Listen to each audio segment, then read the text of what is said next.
খুব কম সময়ে জগন্নাথ প্রভুকে মহাপ্রসাদের মধ্যে এটি বানিয়ে দেওয়া খুব সরল। তার জন্য প্রথমেই একটি কড়াতে নিয়ে নিতে হবে ঘি, তার মধ্যে দিতে হবে বাদাম, আগে থেকে ভিজিয়ে রাখা গোবিন্দভোগ চাল, তেজপাতা, গুড় এবং বিশেষ মশলা।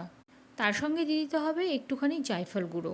সব কয়টি উপকরণ ভালোভাবে মিশিয়ে নেওয়ার পরে তার মধ্যে দিয়ে দিতে হবে জল। জলের পরিমাণ হতে হবে চালের দ্বিগুণ। জল দেওয়ার পরে ওপর থেকে একটু ছড়িয়ে দিতে হবে ঘি। এরপরে হালকা আঁচে ঢাকনা চাপা দিয়ে এটিকে রান্না করতে হবে। জল ঢালবার পরে ওপর থেকে অবশ্যই একটুখানি ঘি ছড়িয়ে দেবে, এতে টেস্টটা আরও দ্বিগুণ বেড়ে যাবে। 10 মিনিট পরে রেডি হয়ে যাবে আমাদের জগন্নাথ মহাপ্রভুর ভোগ। প্রভুকে নিবেদন করার জন্য বাড়ির খুব কম উপকরণ দিয়ে এটি তৈরি করা সম্ভব।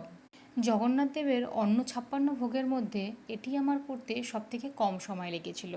পুরীর জগন্নাথ মন্দিরের ভোগ অবশ্যই কলাপাতায় নিচে বসে খাওয়া উচিত, কিন্তু আমাদের কাছে কোনো কলাপাতা না থাকায় আমরা নিচে বসে কাঁসার থালায় খেয়েছি ডালমা সহযোগে।